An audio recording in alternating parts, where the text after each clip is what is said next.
bienvenidas, bienvenidos. Nuevo capítulo de Sin Vueltas. Nos propusimos para el capítulo de hoy charlar con alguien que pudiera darnos una mirada de lo que está pasando a nivel regional. Es cierto que no estamos permanentemente, y es la propuesta del programa, en la coyuntura diaria de estos temas, pero sí en el cambio de etapa, en el cambio de siglo y tratar de pensar un poquito lo que viene. Esa persona es Atilio Borón.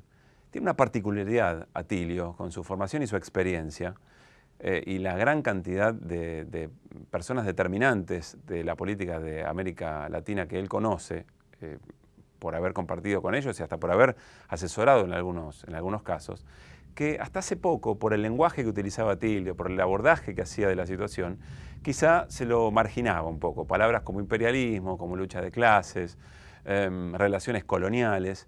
Y sin embargo, está a la vista en estos tiempos o por estas horas que hay algunas de esas categorías que efectivamente son absolutamente contemporáneas.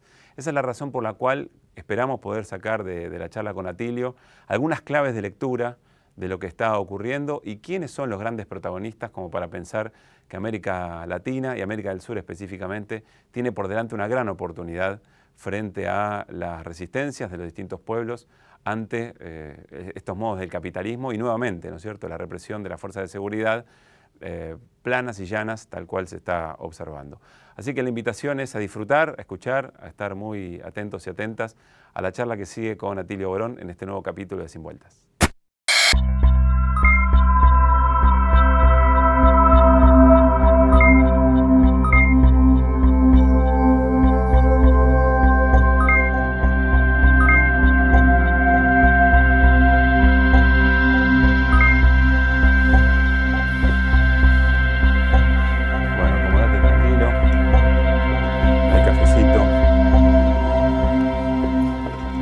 Atilio. Muy bien. Qué momentos, ¿no? Sí. Para un analista internacional con tu formación. Momento espectacular, ¿no? Pocas veces tanta densidad de acontecimientos y de novedades y de perspectivas, ¿no?, que se abren y otras que se cierran. Bueno, sí. Un momento muy especial. Antes de meternos en la región, Atilio, tengo muchas preguntas para hacerte, porque además hemos conversado varias veces y eso me parece que puede enriquecer un poquito la cosa. Partir de lo que ya te conocemos, digamos. Pero a veces tengo la sensación que te sabemos mucho y te conocemos poco. Por ejemplo, ¿te formaste en Estados Unidos? Peor todavía. Mirá, yo soy un hijo de la educación pública, sí. Primaria, secundaria. Cuando termino la secundaria... ¿Dónde hiciste la secundaria? En la Escuela Nacional de Comercio número 5. ¿Eso dónde queda? Una comercial, ahí por la zona de Once. Sí. ¿Vivías por ahí? No, vivía ahí en Billinghurst y Güemes. Esa era donde vivía yo. Mi familia era una familia de clase media, comerciantes, pequeños comerciantes. Habían logrado, en la época de auge del peronismo, el primer peronismo, ahorrar unos pesos, tener un departamentito ahí. Y yo fui a aquella porque siempre hice la educación pública. Nunca hice nada, no pisé un colegio privado. Y fíjate que llego a la universidad. Estoy nervioso por lo que vas a contar a continuación. ¿De la secundaria pública dónde fuiste? Y a la Universidad Católica. ¿A la Universidad Católica? Sí, señor. Pero ¿sabes por qué, no? Porque no me dejaron entrar a la Facultad de Filosofía y Letras a estudiar Sociología. ¿Por la dictadura? No, todavía no, estamos hablando, mira, a ver, yo termino la secundaria en el 59. Claro. Muy buenas notas, todo muy bien. Yo ya tenía claro desde hacía por lo menos 3 años que yo quería estudiar Sociología. Sí. En la época en que acá la Sociología la conocían 10 tipos, ¿no? O sea, no era que, por ejemplo, no había casi libros en castellano en Sociología, no había. O sea, no me decían, había uno, no, mirá, el primero, todavía me acuerdo que apareció, fue un libro de un tal Robert McIver. Aparece a mediados de los 60 y enseguida uno de Peter Sorokin. Antes, por eso Germani utilizaba fichas. ¿Qué hacía Germani, que había iniciado el departamento de Sociología? Traducía los libros y los artículos que aparecían en lengua inglesa y los traducía al español y hacía fichas, ¿verdad?, en papel, en mimeógrafo, a ambos lados, porque no había materia. Bueno, Gino Germani era una persona de carne y hueso en un instituto. Para no, nosotros, claro, era un gran tipo. Sí. Yo fui muy amigo y discípulo de él. Pero bueno, entonces me voy a inscribir, ¿te das cuenta? Y de repente me dicen... ¿A filosofía? Facultad de Filosofía, claro, porque sociología estaba dentro de la Facultad de Filosofía. Sí. Voy a inscribirme allá, todavía metiendo, me acuerdo, hoy te podría pintar, si fuera un buen pintor, la cara del muchacho que me atendió. Y me dice Jorge Alonso, ¿no? Un tipo así, bien plantado, mediana estatura, medio calvo, muy amable. Me dice, pibe, vos tenés una nota bárbara, pero tenés que dar las equivalencias. ¿Las qué? Le digo yo. Las equivalencias, porque vos sos perito mercantil. Y que es un deshonor, una deshonra ser perito mercantil, digamos. No, pero pasa que acá solo admitimos estudiantes que egresan de colegios nacionales. O sea, del bachillerato. Claro. Y entonces me digo, bueno, ¿y qué hago? Y tenés que ir al Nacional de Buenos Aires, tenés que inscribirte, hacer todas las materias que te faltan y después venir para acá. ¿Y qué me falta? Y me dijo, mira, te faltan 3 lógicas, te faltan 2 latines, te falta un griego. Tenía que ser un año entero. No, más, eran 12 materias. Claro. Y además, ubicate, yo era un muchacho criado en un hogar de clase media, muy humilde, ¿verdad? Con libros. Sí. Mi padre era, los 2 italianos, mi padre tenía muchos libros en italiano, que de hecho fue mi primera lengua. O sea, yo hablo primero italiano y después...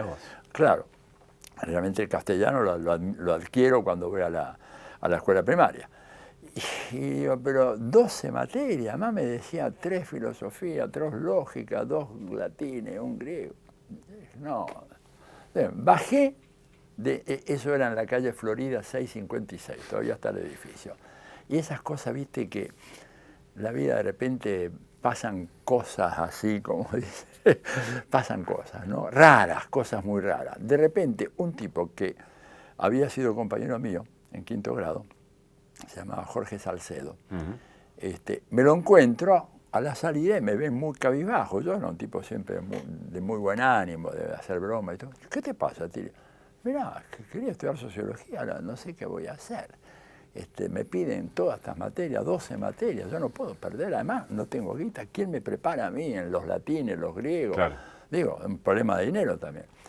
Y el tipo, claro, tuvo la reacción típica de un porteño, era un porteñazo de aquella. Me dicen, déjate joder, dice, andate a la Universidad Católica. Y yo, ¿qué es eso? Yo no tenía ni idea que existía. Hay una Universidad Católica y yo leí que había algo de sociología, si vos querés a boludez, me dijo, andá y ya. Total, y así fue. Total, todo es igual. Y así fue. Y así fue. Claro, y llego a la Universidad Católica en un momento de convulsión, porque años 60, con el Concilio Vaticano, el Juan XXIII estaba poniendo a la iglesia de patas para arriba. Y bueno, y entro en un ambiente altamente politizado y bueno, rápidamente yo me integro mucho, pero al mismo tiempo, como mi familia ni se imaginaba que yo iba a estudiar sociología, yo también me inscribí en la Universidad Nacional y empecé a estudiar ciencias económicas, economía política. Pero al cabo de un año, viste, no podía más, porque además yo trabajaba, hacía 2 carreras, sociología. Claro, en la Universidad Católica te agarró un momento de tensión política que te alimentó. Fue fenomenal, fue el nacimiento de la teología de la liberación, sacerdote del tercer mundo, todo, o sea, me agarró. Bueno, ojo, estaban los fachos también. Ahí me zafaste para la explicación. Claro. Pero ¿cómo llegaste ahí hiciste la carrera de grado, digamos, y después hiciste... ¿Y después el posgrado te fuiste a Estados Unidos? No, primero me voy a Chile, porque cuando viene la famosa revolución argentina, entre comillas, o sea, el régimen de Onganía, a mí me echan de la Católica. Yo ya había terminado mi carrera, me habían incorporado como profesor. Te honran y te echan. Me honran y me echan. Y el rector, que era un facho de aquellos, que era Monseñor Derisi, era un tipo que se había quedado en el siglo XIII, y esto cuando te lo digo, si tenemos tiempo después editás y cortás, pero yo me acuerdo que voy un día, yo era dirigente estudiantil, además rápidamente me organicé el centro estudiante, que no se podía decir centro estudiante, tenía que decir asociación, no querían ni siquiera la palabra centro, ¿no? Es como los chilenos hoy, como Piñera hoy, que no quiere asamblea constituyente, te pide convención, ¿viste esa pelea? Entonces, me acuerdo que fuimos en representación del centro a protestar porque la única filosofía que nos enseñaban era Santo Tomás de Aquino. Además, a la versión de ellos. Tomás de Aquino era un crítico. Esto lo hicieron un pensador absolutamente convencional. Claro. Entonces, yo le digo, ¿qué es una mezcla de osadía e ingenuidad? Digo, pero, monseñor, ¿cómo no vamos a estudiar a Kant, a Descartes, a Hegel, a Marx? Dijo, señores, la historia de la filosofía termina en el último capítulo de la Suma Teológica de Santo Tomás de Aquino. El resto es basura. Bueno, imagínate, yo estaba, que viste, tenía ganas de saltar y acogotarlo, porque era joven, pero ya era un tipo muy inquieto. El imperio ya debería haber visto ahí que Atilio Borón iba a ser un problema.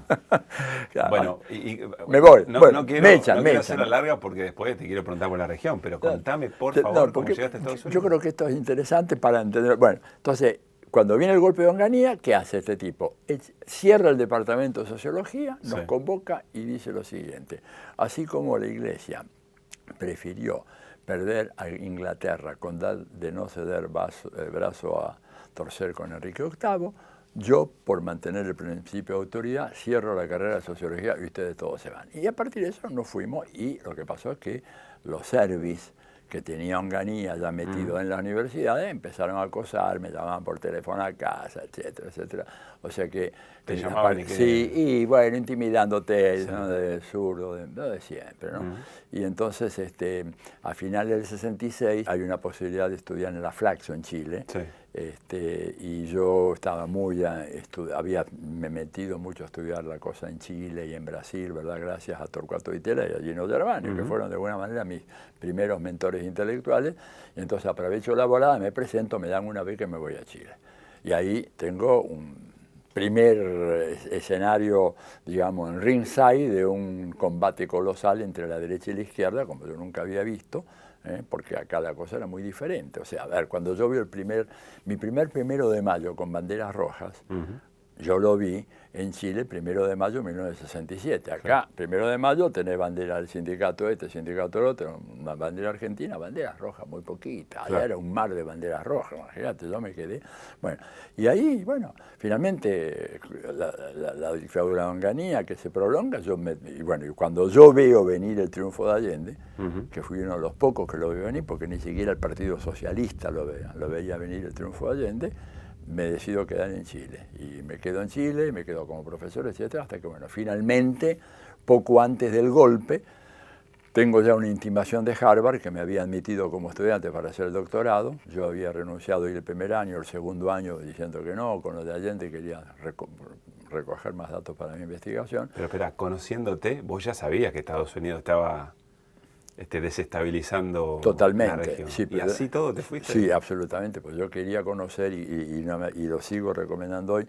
Vos no podés combatir el imperialismo si no lo conoces desde adentro. ¿Te fuiste a plena conciencia a conocer la boca las del entrañas lobo, del enemigo? A la entraña con los profesores más conservadores que había algunos otros que no eran, que eran más bien progres, pero había un núcleo duro de tipo de derecha. ¿No sabían quién era Atilio Borón? No, era un pibe que venía yo, un argentino, que además ellos confiaban en que, como me dijo uno de ellos, esto es una maquinaria y usted va a salir pensando de esta manera. Me lo dijo con todas las letras. ¿Así te lo dijeron? Sí.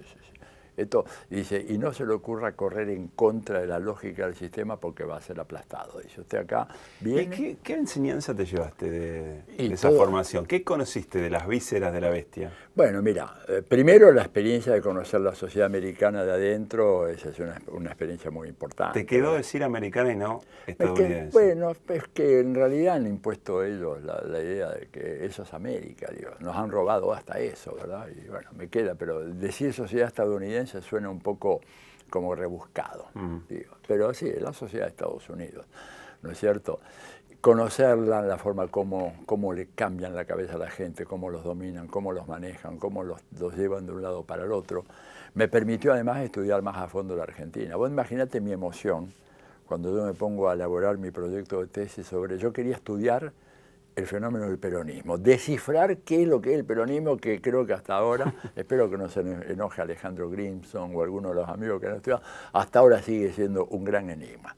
Entonces, ¿qué me dice Germani? Dice, bueno, vos querés estudiar el peronismo, sí, pero tenés que estudiar lo que vino primero. El peronismo no nace de un repollo ni de un rayo, ¿no es cierto? Sí, la condición de, tenés que estudiar qué pasó. Emergencia. Claro, qué pasó con ese Estado oligárquico que dio origen a esa respuesta obvia que era el peronismo. Entonces me pongo a estudiar el Estado oligárquico y claro, es un estudio apasionante porque ahí ves lo que fue la única burguesía que tuvo la Argentina, pero mi emoción fue cuando yo digo, bueno, tengo que ver los diarios de la época. Entonces voy a la biblioteca de Harvard, bueno, yo vivía en esa biblioteca, prácticamente no dormía de milagro, entonces le digo a la bibliotecaria, mire, necesito ver los periódicos argentinos, Nación y Prensa, desde el momento de la fundación.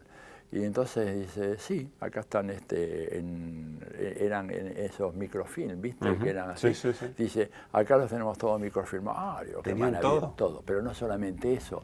Entonces me dijo, usted identifique lo que quiere y cuando diga, yo quiero el diario del, 19 de diciembre de 1875, entonces le traemos el ejemplar en físico que está almacenado, en cámaras especiales, encuadernado, y me traían los diarios. O sea, estos dedos pasaron sus manos por ejemplares de La Nación y La Prensa desde su fundación. Claro, entonces vos ahí entendés por qué un imperio y cómo funciona un imperio. Sí, claro. Manejo del conocimiento. A ver, Atilio, saltemos un poquito al hoy. Sí. Y estoy seguro que vamos a ir y venir en la charla sobre esos tiempos. Quiero ir al hueso, porque quien ve el programa y ya conoce las charlas, me parece que muy buena parte de estas cuestiones las conoce, las tiene estudiadas y demás. Tengo una gran preocupación, me parece que hay una incipiente preocupación compartida respecto de cuál es el modelo democrático que viene a partir de esto que ha ocurrido, que Jorge Tayana lo llama el fin del ciclo de las democracias postdictaduras tal como las conocíamos. Es como si la democracia actual, desde el fin de postdictadura en cada uno de los países, de alguna manera una democracia muy restrictiva, que a las derechas o a los conservadores le servía y que tenía muy poca resistencia. Pero al ir creciendo la resistencia y los movimientos populares mejor organizados, más madurez de las dirigencias, etcétera, bueno, le empieza a hacer ruido por todos lados y son ellos mismos, los sectores de derecha, las que la bombardean, digamos, ¿no? Es como que la democracia tal cual la conocimos hasta acá da la sensación que no le sirve más a nadie, digamos. No. Por derecha o por izquierda. No, absolutamente. ¿Estás de acuerdo con Totalmente. eso? Totalmente. Entonces, ¿qué viene? Bueno, mira, a ver, lo que viene primero es, una constatación de que lo que está en crisis es esa democracia capitalista, o lo que yo llamo de manera más precisa un capitalismo democrático, ¿verdad? Porque cuando vos decís democracia capitalista, estás diciendo que, si yo digo la Argentina es una democracia capitalista, estoy diciendo, es un país democrático con un aditamento accesorio occidental que es el capitalismo. Bacana.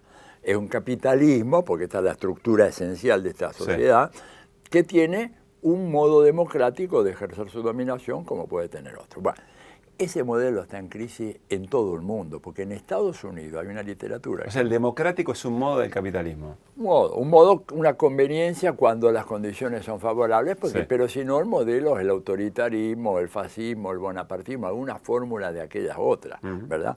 Entonces, ¿qué pasa? Eso entró en crisis en el norte, entró en crisis en los países europeos. Digamos, ¿cómo puede hablar de democracia en un país europeo en donde, por ejemplo, el Congreso de los Diputados españoles, yo estaba en España en ese momento, querían aprobar el presupuesto para España para el 2020 y empezaban a hacer una serie de cálculos hasta que de repente alguien le dice, che, pero miren que todo esto primero tenemos que tener la aprobación del Banco Central Europeo. O sea, antes de hacer números nosotros, cuánto vamos a invertir en salud pública, en educación, tenemos que tener el ok. Y efectivamente, ahí me di cuenta, yo no sabía que era tan brutal la cosa, el anteproyecto del presupuesto va al Banco Central Europeo. Banco Central Europeo, un alemán en ese momento, los países de la comunidad. Todos los países de la Unión Europea tienen que hacer lo mismo.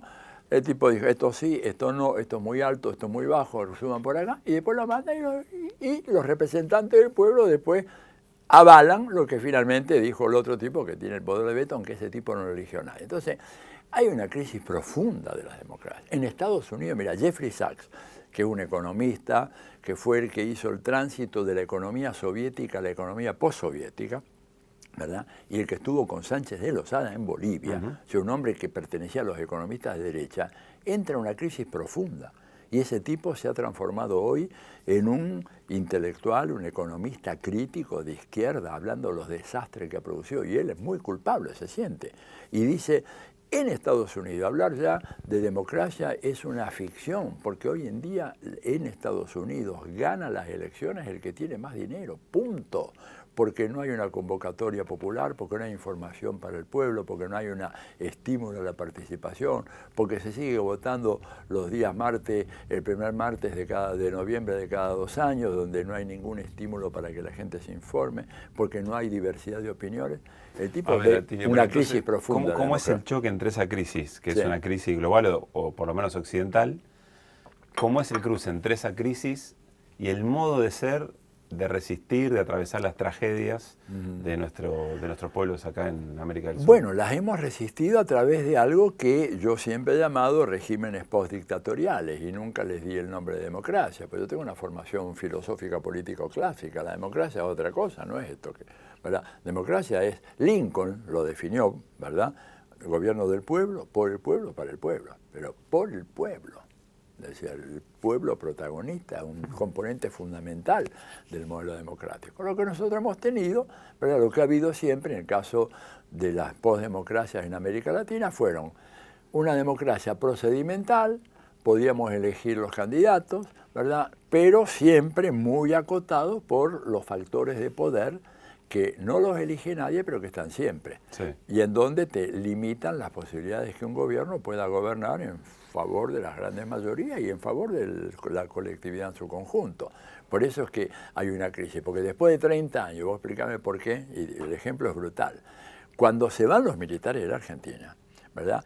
El diferencial del 10% más rico al 10% más pobre era de 13-1. Grande, pero no tan grande, porque, digamos, había casos mayores, pero casos muy... Lamentablemente aceptable o aceptada por esa sociedad. Totalmente, pero eso no es nada. A la que además le faltaba una enorme cantidad de dirigentes y dirigentes que habían sido desaparecidos. Pero bueno, 30 años después o 25 años después, con todas las políticas sociales del kirchnerismo, de Cristina, el diferencial se hizo 25-1. Aún con esas políticas. Aún con esas políticas, o sea, se duplicó la desigualdad, sí, a pesar de los enormes esfuerzos. Ahora, ¿qué te dice esto? Bueno, algo que está claramente planteado en todos los escritos de Marx. El capitalismo es una máquina de generar desigualdad y concentración de la riqueza. Entonces, vos podés tener un estado de bienestar que le mete con todo, políticas sociales y todo, sobre todo en las periferias como Argentina, Chile, etcétera, y tenés ese resultado. No es porque no hubo una política social, vos decís, no, es que no hubo política social, no, hubo una política recontraactiva que cubría de todo, y sin embargo, lo que pasa es que el poder del capitalismo de generar esa segregación es más grande que las políticas sociales que puede hacer. También es cierto que la correlación de fuerza nunca dio para profundizar aún más, para ir a esa situación de pobreza estructural o desigualdad estructural. Bueno, pero aun cuando fuera en esa dirección... No, pero no te lo permiten. No te lo permiten, te marcan límites muy fuertes, porque además que hay un problema... Es muy fuerte la imagen de ahora de América del Sur, Atilio, es muy fuerte, muy gráfica, ¿no? Sí, bueno, pero es el derrumbe. Ahora, esta es la gran noticia. Hay una buena noticia, en medio de tantas desgracias, el hundimiento del modelo chileno, que quiere decir, miren, después de 50 años de aplicar las políticas que empezó Pinochet en el 73, bueno, no 53, va a ser 46 años, el resultado es una insurrección popular que lleva más de un mes ya, a fines ahora de noviembre, ¿verdad? Más de un mes de una insurrección que no para, de gente que dice no queremos más esto. ¿Y a dónde va, Tilio? Y no se sabe. No, esto no sale de un escrito, de un estudio, de un teórico. Estos son procesos que, bueno, las luchas sociales irán buscando. ¿Ves lugar para la novedad política? Sí, hay una necesidad además. No solamente. O sea, no necesariamente lo que viene se puede encontrar en un paralelo con otro. No. Estos son procesos, son puntos de quiebre histórico en donde el movimiento va a ir hacia un lado o hacia otro, pero no está predeterminado. Acá no hay un texto, no hay un libreto, no hay un relato previo que vamos a cumplir esto. ¿Ves en las dirigencias políticas de América del Sur? Yo insisto que a veces da la sensación que las tragedias que nos han atravesado son tan similares que uno está tentado a igualar todos los procesos, ¿no? Y está claro que no son lo mismo, pero déjame hacerte esta pregunta general y vos, si querés, la diseccionás. ¿Ves en las dirigencias políticas populares, progresistas de la región, madurez y valentía para meterse en esas novedades políticas, para encontrar creatividad, para desafiar lo que esa democracia establecida hasta ahora? Poca, desgraciadamente poca. Hay algunas excepciones, es injusto decir que no lo veo en todos casos, digamos. De repente encontrás, no quiero empezar a hacer nombres, ¿verdad? Pero encontrás alguna gente que tiene la cabeza más abierta, que dice, tenemos que repensar las cosas de otra manera. Tenemos que ver cómo hacemos para encontrar los intersticios para avanzar hacia una sociedad mejor, pero que no tienen un libreto preconstituido, porque esos libretos se han caído todos, digamos. Entonces, hay alguna gente que sí está con la cabeza más fresca, ¿verdad? Tratando de, bueno, buscar caminos inéditos. Ahora, es muy difícil, porque el tema es que estos gobiernos, ¿verdad?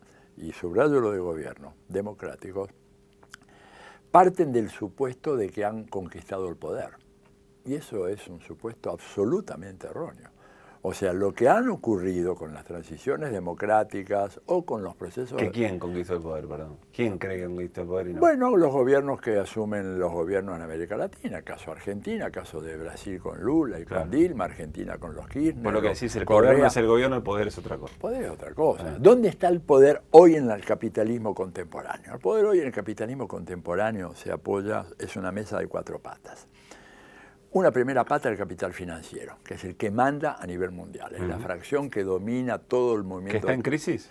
¿Es una pata en crisis? Una pata, no sé si diría en crisis, una pata que está ahora ante nuevos desafíos, pero pasa que tiene un poderío tan gigantesco, tan enorme la masa de capital financiero que circula por el planeta, que por más que tengan problemas y encuentren una crisis puntual, tienen cómo arreglársela. Una pata es esa. Una pata es esa. La otra pata es lo que sería el capital productivo, llamarle la agricultura, la ganadería, caso argentino, el gas, el petróleo, la minería, etcétera.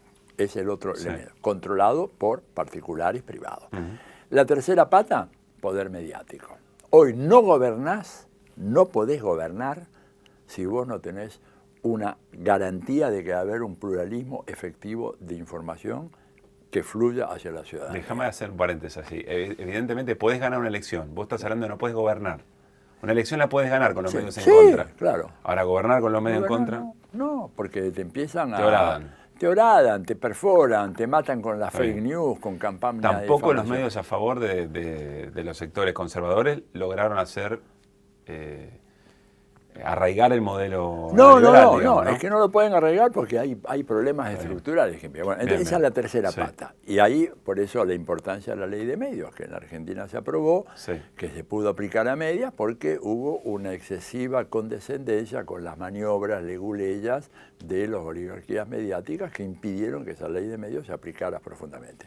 Y la cuarta pata es el poder judicial. Es el poder del Estado en la sociedad capitalista hoy. El resto, digamos, ¿tenemos gobierno? Sí, bueno, pero no controlamos, ¿verdad?, al capital financiero. La riqueza de los privados no la controlamos. Los medios no lo controlamos. El poder judicial, sobre texto de una supuesta independencia que no la tiene, sino que funciona para estos otros tres, nos recortan, no tenés manera de gobernar. ¿Y quién es el sujeto de la transformación en este momento? Hay muchos sujetos, no hay uno solo. Eso, digamos, el sujeto era uno hace un siglo, cuando... Peronismo, la clase obrera industrial. No, digamos, la clase obrera, ¿verdad?, que es un poco lo que todavía se plantea hoy, sobre todo en algunas visiones muy estereotipadas, porque hoy en día uno puede decir, bueno, pero hoy en día la clase obrera, mejor dicho, el proletariado, es mayor que nunca antes en la historia de la humanidad, ¿verdad? Lo que decía, por ejemplo, Samir Amin. ¿Por qué? Porque hoy en día prácticamente todo el mundo ha sido incorporado a las relaciones capitalistas de producción y todos somos empleados, un académico, un investigador científico, un comunicador social, todos, un médico. La conciencia de clase es otra cosa, ¿no? Totalmente diferente, porque lo que ha hecho el capitalismo es fragmentar y hacer profundamente heterogénea la condición de los asalariados. Y sobre todo, los últimos desarrollos, ¿verdad?, lo que se llama la uberización por Uber, hace que ni siquiera los asalariados puedan reconocerse entre sí. A ver, hace 50 años un trabajador se reconocía en otro trabajador. Hoy en día, ¿quién se reconoce como tal? A ver, uno de los que está en Uber o uno de los que está en Globo, los pibes que andan repartiendo, que emerge una especie de subproletariado, sin ningún grado de organización, de derechos sociales, de conciencia, de agremiación sindical. Esto lo ha hecho el capitalismo, pero no solamente en esas condiciones, lo ha hecho con sectores medios como nosotros, en donde nos mandan a trabajar a casa. ¿Qué te dice Macri con las políticas que hizo en la educación? Viejo, laburen en su casa, trabajen allá, no hace falta construcciones. Sí, también es cierto que Argentina es un caso muy particular por el nivel de sindicalización que tiene respecto a la región. Es el caso más notable, digamos, el único, sacando Cuba, que tiene un alto nivel, pero ahí hablamos de un régimen político completamente diferente. Vos pensás, la Argentina está más o menos el 30%, 32% masa sindicalizada, en Chile no llega al 9%. Claro, claro. En pero Brasil, bueno, aún así vos creés que... Voy a reformular la pregunta en metáfora futbolera, me encanta. Dale. Vos estás viendo un partido y de tanto en tanto en alguno de los equipos hay un jugador que cuando agarra la pelota te acomodás en la silla porque sabés que algo va a pasar. En la política actual, en los sujetos políticos actuales, cuando agarra la pelota, ¿quién? Atilio Borón dice, bueno, a ver acá qué pasa, capaz que hay algo nuevo. Y hay mucha discusión, por ejemplo. Yo soy en principio muy escéptico sobre cualquiera que agarre la pelota, porque tengo que ver cuál es el grado de conciencia que tiene ese sujeto social, cuál es el grado de organización, qué grado de adecuación tiene su táctica y estrategia de lucha, porque no cualquier táctica y estrategia te sirve. Ahora, te digo, hay gente que dice, bueno, si esto lo toman las feministas, entonces yo he estado en algunas polémicas, sobre todo en Italia, en donde se plantea la tesis, a mi juicio equivocada, diciendo que hoy el sujeto revolucionario es básicamente la mujer. Feminismo, la lucha feminista. ¿No estás de acuerdo con eso? No, me parece que no, porque si eso fuera así, digamos, mujeres hace millones de años que hay y realmente no se ha visto que tengan condiciones, no por ellas, sino porque son sometidas a un dominio. Nunca hubo, de todas maneras, una conciencia respecto de lo que significa el patriarcado, las distintas violencias, como ahora. Pero nunca hubo tanto feminicidio como ahora, nunca hubo tantos mecanismos de opresión a la mujer como ahora, mucho más sutil. Escúchame, hoy en día la mujer, con todo el asunto de la modernización del trabajo, la relación de trabajo, tiene que hacer una jornada múltiple, no solamente la clásica doble jornada, porque esa mujer, por ejemplo, que antes iba a comprar un juguete para sus hijos, por ejemplo, hoy en día le dan el juguete desarmado, comprar, llévatelo a tu casa y armalo vos. No solamente eso, armate los muebles. ¿Por qué eso le quita? Por ahí estoy de acuerdo con lo que decís, pero quiero problematizarlo. ¿Por qué eso le quita capacidad de ser sujeto de transformación? No. Lo que le quita la capacidad de ser el único sujeto de transformación. No pueden solas. Porque vos, para derrotar el capitalismo, no te sirve la fuerza de un solo actor social, no te sirve la fuerza de los sectores medios, de la clase obrera, el campesinado, de los indígenas. Tenés que armar una coalición mucho más compleja, en donde, por supuesto, el papel que... Yo creo que en la Argentina el modelo más exitoso de organización política contemporánea es lo que han hecho las feministas en la Argentina, con una capacidad de convocatoria fenomenal que no tiene ninguna otra fuerza política. ¿Les basta eso? No. Bueno, también no se traduce eso en un modelo concreto de conducción de un proyecto de país, ¿no? No, para nada. Y porque vos para hacer eso necesitas un aglutinamiento de fuerzas, ¿verdad?, que va más allá.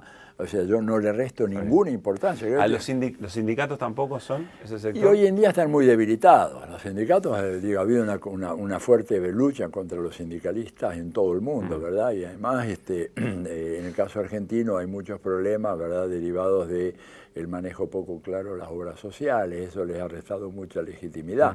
No todos los sindicalistas son iguales. Yo creo que hay sectores muy honestos y muy serios y decentes. Pero como sujeto tampoco lo ves. Y bueno, mirá, cuando vos mirás las encuestas de opinión pública, solamente los jueces están peor valorados que los sindicalistas. Y esto te dice algo. Sí. Y las dirigencias políticas, no sé si decir las nuevas dirigencias políticas, pero las dirigencias políticas que realmente ganaron legitimidad, ganaron experiencia en los procesos populares de los últimos años, esas dirigencias. Son dirigencias importantes, pero creo que cayeron en un error, ¿no es cierto? Por ejemplo, pensar que podían construir una relación de poder a favor de aplicar políticas de redistribución de la riqueza y de los ingresos, y que con eso solo bastaba, ¿verdad? Menoscabando la importancia del elemento cultural y la educación ideológica, digo ideológica en un sentido amplio, ¿no? O sea, plantear las ideas acerca de la nueva sociedad que hay que construir, la vieja que hay que dejar de lado, y esto te explica por qué de repente, en el caso de Brasil, Lula sacando 35 millones, 40 millones, hay un cálculo variado de gente de la pobreza extrema, de repente una parte significativa de ellos van y votan por Bolsonaro. Y eso lo denunció muy bien Frei Betto ya en el primer gobierno de Lula. Le dijo, mire, darle estos recursos a la gente no les cambia la conciencia. Y acá, si queremos hacer un cambio verdadero, tenés que hacer un cambio de la conciencia. Y eso no se hizo. Bueno, Bolivia, ¿no? Los indicadores macroeconómicos de Bolivia son espectaculares. Y sin embargo, la gente le da a Evo una mayoría, que sí es importante, pero Evo tendría que haber sacado 55% de los votos, claro, no 46, 47. Claro. Digo, y Bolsonaro jamás podría haber ganado una elección en Brasil, a no ser por este elemento de confusión. Y acá no podríamos, es decir, yo estoy muy preocupado por el 40% de los votos que sacó Macri. ¿Por qué estás preocupado? Y porque esto revela que hay un núcleo duro que ya no es una pequeña minoría de oligarcas, ¿no es cierto?, sino que es un sector social, un corte de la sociedad argentina, ¿no es cierto?, que está muy sólidamente atraídos o vinculados con una propuesta de derecha. Eso en la Argentina no había. ¿Pero son macristas o son anti-kirchneristas en la Argentina hoy? Y bueno, pero al cabo de, si vos durante 10, 15 años sos anti-kirchnerista, al cabo de un tiempo llegás a construir una identidad política alternativa, que llamale macrismo, llamale cambiemos, llamale vidalismo, larretismo, digo, sí, pero esto de alguna manera va a sedimentar en algo. A mí me preocupa mucho eso, realmente, aunque más allá de que yo piense que ese número de 40%, una vez que esté totalmente terminado el escrutinio, por ahí baja un poco, pero aún así es una cifra muy significativa. En la historia argentina, digamos, la derecha siempre fue muy minoritaria, no tenía capacidad de captación. Quiero cerrar el capítulo anterior que me parece sumamente interesante. Vos decís, se interpeló de los movimientos populares una suerte de sujeto de consumo. Sí.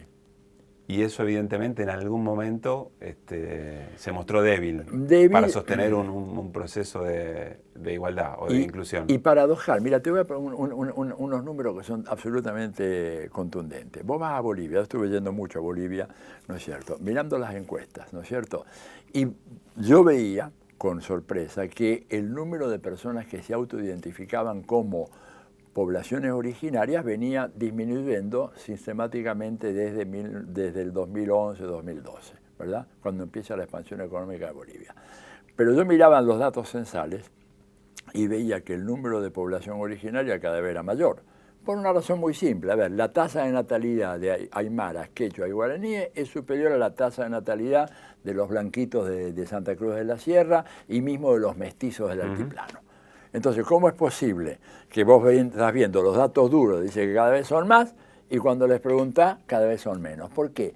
Bueno, porque la aymara, que ahora es capa media, aunque sea capa media pobre, no poderosa, sí, pero que Evo le hizo para el hijo la universidad en el Alto, y que ahora se puede bajar al centro de La Paz en 10 minutos en un teleférico de construcción austríaca de última generación, y ya no es tan aymara, ya se siente que es otra cosa. Es un aymara rico, es un quechua rico relativamente. Entiendo perfecto. Y por lo tanto ya reacciona como las capas medias, ¿verdad? Y no solamente... ¿Hay que enojarse con eso? Hay que comprenderlo. No, hay que comprenderlo y hay que tener una política, porque eso era previsible. Esto, escúchame, en la teoría sociológica americana, ni siquiera hay que ir más lejos con más, ya decía claramente que estos sectores de movilidad en ascenso tienden a imitar los comportamientos no solamente económicos de consumo de los sectores medios o altos, sino las pautas de orientación política. Por lo tanto, haces muy bien en dejarle que esa gente esté cada vez mejor, y yo estoy muy a favor. Mi idea del socialismo no es que tienen que ser todos pobres. El ideal sería que todos estén muy, muy bien. Y esto es lo que decía Marx también, ¿no? Que tengamos que trabajar 4 horas al día, el resto nos dedicamos, como decía Marx, a escribir poesía, a hacer música, a pescar o a lo que nos guste. Pero si vos vas en ese proceso, tenés que educar a la gente. La contás así y ¿quién no te firma? Bueno, claro, bueno, pero hay que darla. Pero hay otros que no quieren esa sociedad. Entonces vos tenés que educar a la gente. Entonces, ese aymara que se enriqueció, o ese quechua que se enriqueció, o ese mulato que en Brasil se enriqueció. ¿Es alfabetizar políticamente? Alfabetizar políticamente. Es decir, darle, suena fuerte decirlo, y ¿no? Suena muy fuerte, suena pero con Beto... No, pero es que esto es una respuesta al proceso de deseducación política que ha impuesto el capitalismo. Escúchame, el capitalismo lo que ha logrado, cuando vas a analizar los últimos 50 años, es tener poblaciones cada vez menos educadas políticamente. menos educadas políticamente, mucho menos conscientes políticamente, ¿verdad? Y eso es un dato significativo. Sí, que creo, Atilio, o sea, que vos estas cosas las venís diciendo hace mucho tiempo. Sí. Yo, desde que te empecé a leer, después el privilegio de charlar con vos. Tengo la sensación que después de todos estos procesos de golpe o de desestabilización de los movimientos populares, etcétera, hay un sector, incluso que hasta simpatiza con vos en términos políticos, que te está escuchando de otra manera.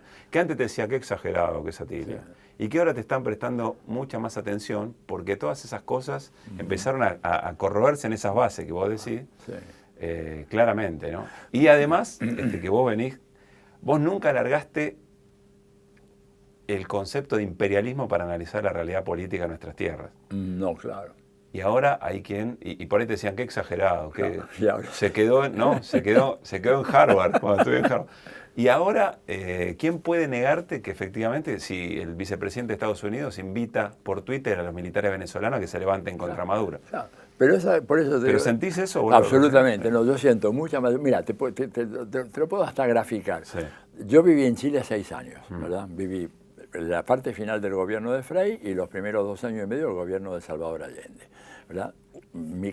Yo me voy a Estados Unidos, pero me voy, agarro las valijas, me voy, dejo mi casa todo armado, con gran parte de mi biblioteca. Bueno, después del golpe arrasaron con mi casa, quemaron mis libros, rompieron el techo, el cielo raso a ver si había armas escondidas ahí, una locura. ¿Te lo contaron o viste fotos de eso? Me lo contaron, no hubo nadie sacaba fotos de eso. En aquella época no había celulares, ojos, a ir con una cámara a filmar a los milicos ahí. No, por ahí los mismos milicos sacaban. Ah, sí, pero no las publicaron, ¿no? Y además era una casa que estaba muy cerca, no por casualidad.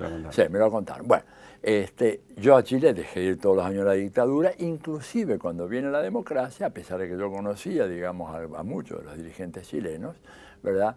Tenía muchas resistencias a ir. Finalmente empecé a ir, pero la verdad que vi los primeros años de la Concertación y no me gustó, porque yo dije, esto no es una verdadera transición. Si se mantiene la misma política económica de Pinochet, es más, si se profundiza a niveles increíbles como hicieron los gobiernos democráticos, y si encima no hay una renovación del sistema político partidario, y esto no es una transición, es otra cosa. Y la verdad que dejé de ir durante casi 15 años.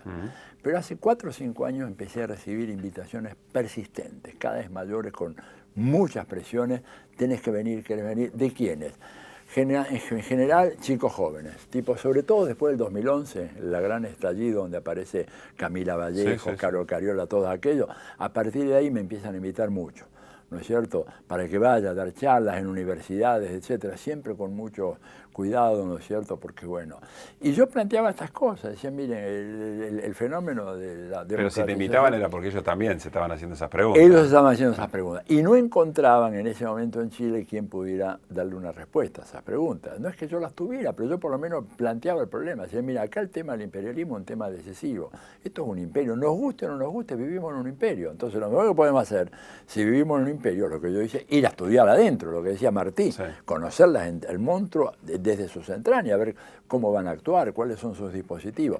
Y yo encontré que cada vez hubo más receptividad a ese discurso. Incluso cuando yo planteaba lo que era la estafa del modelo chileno, que al principio me miraban mal, incluso gente de la izquierda me decía, che, pará, es demasiado. Bueno, ¿qué te dicen hoy la gente común y corriente? Nos han saqueado, nos han estafado. Entonces, hay una mayor receptividad, no solamente en También Chile. es cierto que a ese sector volátil, digamos, ese porcentaje que votó Cristina y ahora votó Macri, no podés empezar a alfabetizar políticamente desde imperialismo. No, hay que ser, bueno, por eso fue el error que cometió Evo, por ejemplo, cuando Evo, consciente de que había un problema con los sectores militares, adopta una decisión que a mí me pareció mal, y yo lo hice saber, crear una escuela antiimperialista. Crear una escuela antiimperialista para los militares es como si yo me dijera, mira Tilio, tenemos que conquistar a la grey evangélica o católica, entonces los reunimos a todos en un gran templo y decimos, queridos camaradas, hermanos, es evidente que Dios no existe, que es un engaño, y que por lo tanto tenemos que avanzar en el material. La gente que hace, se va, te pega un bofetón y dice, las cosas no se hacen así. No puedes hacer una escuela antiimperialista. Tenés que decir, bueno, vamos a hacer un programa de formación en cuestiones internacionales para las Fuerzas Armadas. Y después ves con profesores que vayan diciendo de a poquito, porque no podés frontalmente. Vos imagínate, los militares en casi toda nuestra América hace casi 70 años, o un poco más, que vienen siendo formados por los militares de los Estados Unidos, armados por los Estados Unidos, entrenados en las doctrinas militares de los Estados Unidos. Entonces, de golpe, decirle, mire, este es el gran enemigo, este es el que nos oprime. Bolívar dijo en 1826 que Estados Unidos parece destinado por la providencia a plagar de miseria a las Américas en nombre de la libertad. ¿Le puedo decir eso? No puedo decirlo así de golpe. Tenés que una aproximación diferente. Se fracasó en eso. Hubo un exceso de voluntarismo. Y cuando hablamos de alfabetización política de las masas con Frei Betto, es lo mismo, no es decirle, compañero, socialismo muerto hasta la victoria siempre. No, no. Tenés que empezar planteándole las contradicciones del capitalismo, del neoliberalismo. Decirle, pero ¿cómo? Ustedes trabajan más que nunca. Estamos viendo, están las estadísticas, ha aumentado la jornada de trabajo y están más endeudados que nunca. ¿Y por qué no pueden progresar? ¿Por qué están tan vulnerables? ¿Por qué su precarización? ¿Qué es lo que está funcionando mal acá? No decirles, quiero la revolución ya. Es una estrategia estúpida de frontal, porque la gente tiene anticuerpos que han sido inoculados durante décadas y décadas en contra del marxismo, el comunismo, el socialismo, lo que quiera. Entonces tenés que tomar un camino distinto. Quiero hacerte, Atilio, para ir, no tenemos que cerrar ya, pero estamos cerrando. Claro, bueno. Varias preguntas respecto a la Argentina. Bueno. ¿Confías en Alberto? Sí, creo que es un tipo que tiene un buen olfato político, muy desarrollado. Se ha dado cuenta de que tiene una tarea inmensa por delante y creo que está haciendo, mandando signos muy claros, ¿no es cierto?, de cuál va a ser el reposicionamiento de la Argentina en la arena internacional. Lo que él ha hecho, digamos, en relación a Bolivia es muy importante, lo que ha dicho sobre Chile es muy importante. Bueno, sobre Estados Unidos, sobre Estados Unidos, digamos, me parece que son indicios que muestran, y además creo que él se da cuenta que tiene que armar una coalición muy, muy amplia, dejar de lado viejos y tradicionales hegemonismos y pensar, digamos, en una conformación de una fuerza plural, múltiple. ¿Qué es un viejo y tradicional hegemonismo llevado al hoy de ese Frente de Unidad? Bueno, la idea de que, por ejemplo, solo el peronismo conduce y los demás tienen que obedecer callados la boca, sin dar ningún debate. Ese verticalismo absurdo que el mismo Perón condenó, ¿verdad? Y que desgraciadamente se ha arraigado muy profundamente, ¿verdad? La conducción es infalible, no existe tal cosa. Y yo creo que hoy en día poca gente ya, por suerte, sostiene eso, ¿no es cierto? La infalibilidad de la conducción. Creo que ha habido un proceso de aprendizaje, ¿verdad? Creo que ha habido un proceso de aprendizaje y Alberto aprendió, Cristina también aprendió eso. Y esto es muy, muy importante. Está claro que considerás indispensable la unidad, ¿no? Ese consenso. Absolutamente. ¿Pero confías en que se va a mantener cuando empiece el tire y afloje con el sector del poder? Y yo creo que... ¿La ves madura? Yo creo que esa coalición tendrá que aprender, porque si no nos van a aplastar, ¿eh? Escúchame, esta gente, lo que pasó en Bolivia, una reacción violenta en contra de un gobierno popular... ¿Vos crees que en Argentina eso puede pasar? La probabilidad es muy baja, pero no es imposible. Digo, hemos tenido golpes militares nosotros, desde también 30 para acá. También salimos de otra manera, ¿no? Somos los únicos que han hecho juicio y castigo a los culpables, memoria, verdad y justicia, todo eso. Pero sería una irresponsabilidad máxima de mi parte yo decirte, aguante las cámaras, acá no va a haber más golpe militar en la Argentina. Pero, ¿cómo podría lo fundamental? ¿Qué tiene que hacer Alberto? Bueno, ¿qué tiene que hacer el gobierno de Alberto y Cristina? No solamente con las Fuerzas Armadas, primera pregunta, sino con la Fuerza de Seguridad en general, Gendarmería, Prefectura. Y ahí tiene que hacer toda una reestructuración, a fondo. ¿Qué es una reestructuración? Y la reestructuración quiere decir, primero, una tarea de, bueno, ver cómo están esta gente equipadas culturalmente para enfrentar las tareas. Pensé que iba a ser equipada militarmente. No, equipada culturalmente. Culturalmente. Porque Evo le puso, tenían un helicóptero, tienen 40. No, tiene que haber un proceso de efectiva reeducación, ¿verdad?, de las Fuerzas Armadas. ¿Alcanza con cambiar los manuales? No, también tenés que hacer una tarea de limpieza a los sectores que están más comprometidos con la reacción y con la derecha. No seamos ingenuos, digamos. Pero algunos pueden estar metidos en cosa turbia, digamos. Sacalos. Está bien, implacablemente. Sin duda, pero después tenés otro formado que le han dicho tirarle al mapuche y le tiraron. Bueno, ese también lo tenés que sacar. Yo creo que por eso... ¿Cuánto te quedás con poco? Te quedás con... No, te quedás con poco y promueves a otro. Digo, a ver, ningún gobierno puede ¿Esto es urgente o esto es a largo plazo? Urgente, esto es de ya. Mira, ningún gobierno puede resistir seriamente los embates de la reacción si va a confiar exclusivamente en las Fuerzas Armadas. Vos fíjate lo que yo escribí, recordate, en todo caso no tenés por qué recordarlo, pero cuando al día siguiente del golpe contra Evo, yo dije 5 lecciones. Una de las lecciones, ¿verdad?, tenía que ver con la necesidad que un gobierno popular tiene de garantizar un mecanismo de defensa autónomo, que no dependa solo de la Fuerza Armada ni de la Fuerza de Seguridad, porque las Fuerzas Armadas y la Fuerza de Seguridad, lamentablemente, hace 70 años que están siendo socializadas, educadas, instruidas y armadas por Estados Unidos. Es natural que esas fuerzas, ante suponete, un Alberto radicalizado, ¿verdad?, que pega un puñetazo en la mesa, estoy haciendo un escenario extremo, hipotético, ¿no?, pero a fines didácticos, que quiera avanzar en un proceso de decir, bueno, acá tenemos que socializar muchos de los recursos que la Argentina tiene, porque para pagar la deuda externa los trabajadores no producen dólares. ¿Quiénes producen dólares? El sector agrario, el sector minero y el sector hidrocarburífero. Entonces, de alguna manera, chicos, van a tener que poner plata acá. Sí, ya amenazaron con poner, los tractores están al costado de la ruta, bueno, dijeron. Nosotros tenemos que tener 1 millón de personas enfrente de la ruta, y si no, démonos por perdido, y yo me voy a Suiza, ¿viste?, me dejo hablar pavadas acá en la Argentina, tratando de concientizar a gobernantes y a líderes políticos.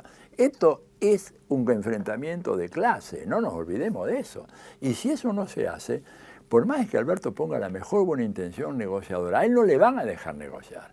La Cristalina Georgieva, aquella, la directora del Fondo Monetario Internacional, viene con el cuchillo entre los dientes. Y Alberto ha resistido muy bien hasta ahora las presiones. ¿No es el fondo con el rostro humano, Georgieva? No existe eso, por favor. Igual que la Lagarde, el rostro humano, te matan. No, pero por eso te digo yo. Ahora, ¿cuál es la única condición que tiene un gobierno para sobrevivir? Y esto no es un descubrimiento mío, escucha, Maquiavelo lo escribió hace 500 años. Si tiene el pueblo organizado en las calles. Maquiavelo decía lo siguiente: la grandeza de la República de Roma giró sobre la base del equilibrio entre el Senado de los magnates y el populacho organizado en los tribunos. Dice, en el momento en que esto se cae... Es difícil, Atilio, ser el dirigente del momento, sí, y decirle a la gente que salga a la calle a enfrentar un golpe, ¿no? Bueno, no lo digas vos, pero que lo diga algún amigo tuyo, pero alguien tiene que decirlo. Yo creo que el problema, fíjate lo que pasó con Evo. Evo no dijo, se demoró mucho. Evo se demoró mucho en tener una guardia de seguridad. Fuego a la casa a los ministros. Bueno, ¿pero por qué? Porque no había, porque las fuerzas de seguridad se plegaron. Claro. Atilio, yo sé que es un terreno escabrosísimo, no, pero bueno, me parece bien que Pará, si no te dimos bola cuando vos venías anunciando todo esto, ahora que pasó, claro, para mí sos el tipo que hay que escuchar en muchos planos. ¿Podés contestar a esta pregunta? No sé. Y yo no te voy a repreguntar si vos contestás, no sé. A ver. ¿Lo mataron a Chávez? Sí, absolutamente. Está recontraprobado. Está recontraprobado. Hay un libro de Astolfo Sangroni que lo prueba. Es un muchacho venezolano, un investigador de altísimo nivel que da todas las pruebas. Y además yo, haciendo toda una investigación en uno de los laboratorios más avanzados de nanobiotecnología en Cuba, me fumé un curso de 4 horas, porque yo necesitaba que me explicaran cómo se hacía y me dijeron cómo se hace. Se puede hacer. Hoy en día es una tecnología que te la pueden aplicar a vos, a mí, a cualquiera de nosotros. Te inocularon cáncer, no se inocula, es a través de nanocélulas que no hay que pinchar nada, simplemente le metés reiteradamente en el café, en un guiso, en lo que sea, y lo liquidás. Y la prueba, mira, los tejidos de Chávez los mandaron a 6 laboratorios distintos en el mundo, los 6 más capos del mundo oncológicos, bajo condición de absoluta anonimidad, ¿no es cierto? Y ni siquiera procedentes de Venezuela, mandaban los tejidos, uno de Japón, otro de... Bueno, el diagnóstico de los 6 laboratorios fue, primero, un tipo de cáncer extrañísimo, que sabían por libros que podía existir, pero que nunca lo habían visto. Pero uno de los laboratorios fue más allá y dijo, no solo es extrañísimo, pero además es un cáncer prefabricado, es decir, producto sintético de laboratorio.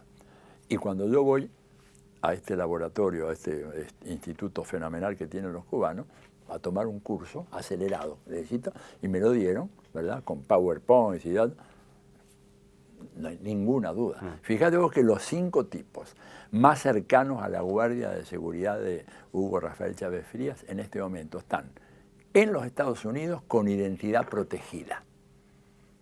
Son los tipos que le fueron poniendo la mini Los gotita. tipos más cercanos de la seguridad de Chávez. Que fueron ¿Están comprados en Estados Unidos con identidad protegida por el FBI, porque fueron los tipos que hicieron... Bueno, Evo contó que le ofrecían $50.000. Pero ¿qué te parece? Y además piensa otra cosa. Esto es un salto tecnológico, porque lo de Chávez, porque antes habían tratado de producir el cáncer a través de radiaciones con micrófonos.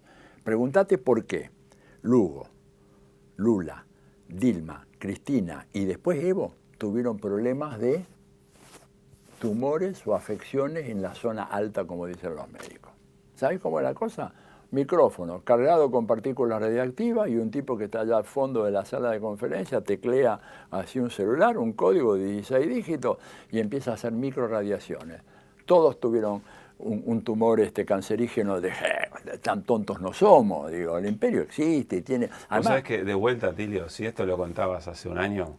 Claro. Y hoy para mí, el que te escucha, primero piensa se repiensa a sí mismo respecto a las teorías conspirativas. Y después para mí te da un porcentaje de credibilidad mucho más importante que te daba antes. Pero escúchame una cosa, Estados Unidos tenía el motivo, ¿no es cierto? Había que acabar con Chávez. Tenía una tradición. ¿Cuántos presidentes mató Estados Unidos? No más en América Latina, en los últimos tiempos. Por lo menos Roldós, ¿no es cierto? Accidente de aviación. Torrijos, accidente de aviación. Evo Morales, el accidente de helicóptero, sí, que de milagro, sí. ¿Verdad? Digo, tienen la tradición, tienen la costumbre, tienen la tecnología, tienen la necesidad, tienen el motivo, digo. Y además está la tecnología disponible. Muchos dirigentes progresistas hoy deberían repensar lo que decían de Venezuela, ¿no? Absolutamente. Mira, yo si querés muestro una fotito. Tengo un minuto. No, ¿por qué? No, una foto... Te tengo que cuidar a ti, ¿no? No, pues ya estoy tan jugado. Pero digo porque yo sé que hay mucha gente que me critica a mí y dice, ¿cómo te has sentado con un dictador? Yo te voy a mostrar la foto ahora de un alcalde de un pueblo pequeño del estado de Mérida, en Venezuela, que yo lo sigo en el Facebook, y periódicamente aparece con esta camiseta, que te la muestro, a ver si la pueden captar bien. Vos la podés leer. Sí, dice Maduro, lo que nosotros diríamos la de tu madre. Exactamente. ¿No? ¿Y por qué me mostras esto? Porque si esto hubiera ocurrido en la Argentina de Videla, que apareciera el intendente de Tigre con una camiseta diciendo Videla, hijo de... ¿cuánto duraba? 1 hora, 2 horas, desaparecía en una dictadura. Sí. Este tipo hace 4 meses que está saliendo con esa camiseta. Y no te muestro ahora, por respeto a él, el payaso sale con una camiseta con su mujer y su hijita también. Y esto es una dictadura, digo yo. Me refería concretamente también a lo que evidentemente Maduro o el régimen chavista logró... No me digas régimen chavista, por favor. Tenés razón. Bueno, decís más americano, yo no digo más régimen chavista. Correcto. El proceso revolucionario venezolano ha tenido que soportar cosas que Evo no logró. No, claro. Bueno, la última, ahora sí. Si no la nanotecnología se va a ocupar de nosotros. Sí. Tenemos un juego que te invito a que lo aceptes sin mucho cuestionamiento. Si vos pudieras volver... en el tiempo, en la propia historia, acercarte a vos en otro momento de tu vida y decirte algo al oído. ¿Qué momento elegirías y qué te dirías? Y elegiría el año 1970, hablaría con don Salvador Allende, con quien tuve la suerte de hablar, y decirle, mire, don Salvador, hay que organizar las milicias populares urgentes y tiene que hacer ya una depuración integral del ejército porque la van a traicionar. ¿Hubieras tenido esa posibilidad de hacerlo? ¿Tenías esa tuve acceso. Yo hablé mucho con él. No mucho, pero hablé un par de veces con él. ¿Le podrías haber hecho llegar el mensaje? Digamos? Le podría haber, y me hubiera gustado. Si pudiéramos retroceder, le hubiera dicho eso. Y creo que eso hubiera sido una lección para todos nosotros después en América Latina. Hubiéramos ahorrado mucha sangre, muchas vidas, muchos dolores, ¿verdad? Y esto es inevitable. Mira, hicimos esta pregunta ya creo que 12, 13 veces.